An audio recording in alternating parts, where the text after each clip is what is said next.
You guys just finished your prelims run at Lucas Oil Stadium. You got to tell me how you're feeling walking off the field.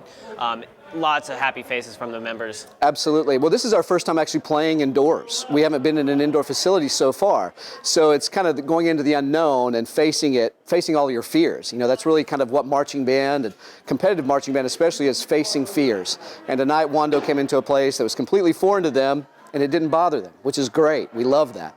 How have you been kind of preparing them for, the sound environment is way different. The actual setting of actually being indoors is way different too. To be honest with you, we've just been talking about playing musically, using your ears and adapting to whatever's around. The really great concert bands and orchestras will adapt to a hotter or a colder environment, a warmer, drier environment.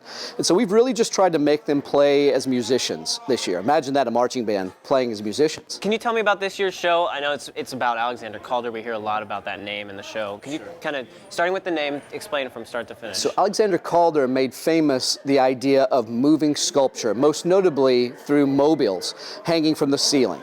And so now what we see in every baby crib was actually just an incredibly, hold on just a second, was an incredibly advanced form of art. Sculpture up to that point had been completely stationary, and he brought it to life. Not only did he bring it to life, he brought balance into the equation. What's great about those mobiles is they only work when they're absolutely balanced one side to the other.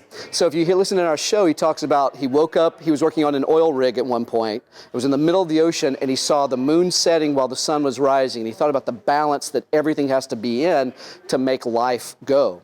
And we've been really dealing with that a lot this semester, this season with us as well, making art come to life, and it's really all about finding that balance. How do you kind of, obviously we see the props and the silks that are with the flags. How are you guys showing that visually? Well, Michael Gray designed this show for us, and Tim Cole and a lot of our visual folks really put together this great idea. Sarah Price, the color guard and the winds really had to come to life. It couldn't be stationary, it couldn't be statuesque. We really wanted no time where there was absolute stillness on the field. So then you add the music that Jay Bocook wrote, and Laney Radke and Jeff Handel and Justin Clarkson and Dr. Haldeman put together for us. I mean, there is no stillness. There's always this energy that just keeps pulsing and growing and ebbing and flowing. That's what we've really wanted to make happen this time. Instead of a down moment or instead of stationary, we wanted motion. And I noticed that too, a lot of energy. How do you get the performers to really live up to that challenge? And that's actually a great question. We actually have a physical therapist, Dr. Elliot Cleveland with Marching Health, that came in and designed sort of a whole routine for us to do to get our stamina able to do this. Right now they're making the show look easy, but I can assure you it is not. We've had to really work hard to be able to play and have the energy to get through that show, both musically and visually. So it is a complete package. In South Carolina this year, we now are getting credit for PE. And we've really brought that to life. We're just like an athletic sport. We're going to have stamina, endurance, even breathing, thinking about the way you breathe while you're exercising. It's been a big part of our year. And I know you guys have also had a very successful season, winning 2 regionals this year. Wando had never won a regional before the first regional in Gaffney, South Carolina, and it was an overwhelming event. It really was. It was something that we weren't quite sure was going to happen, but man, when it did, it almost seemed surreal. And you get the second one. I can't imagine what that feeling is like. Yeah, well, I'll tell you, just being compared with some of these great bands that are winning regionals or even in the top half of regionals. I'm not talking top half of finalists. I'm just talking about the top half overall. There are plenty of bands who aren't making finals who are just as good as bands of 10 years ago. So it's just to be in a conversation commaed by some of those people is wonderful. Bigger picture, let's open it up a little bit more. Moving on from this season or even into this weekend, what are the expectations, obviously, competitively or not? Right. Well, I think we have a lot of personal goals that we wanted with this. We wanted to make sure that every student felt like they could earn their own trust. Finding trust for yourself is really big. You have to trust yourself before you can really trust anyone else. So at the micro level, we're really trying to find personal trust. The only way you do that is through mastery.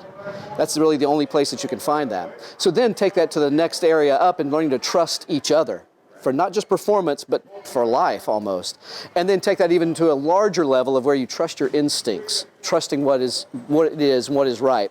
So for us, we're not necessarily looking for numbers, but more, what does this feel like? Where does it put us? We would love to be comparable. We got to perform right behind Carmel. That's sort of one of our heroes. So to just even be on the field right after they get done is honestly great enough for us.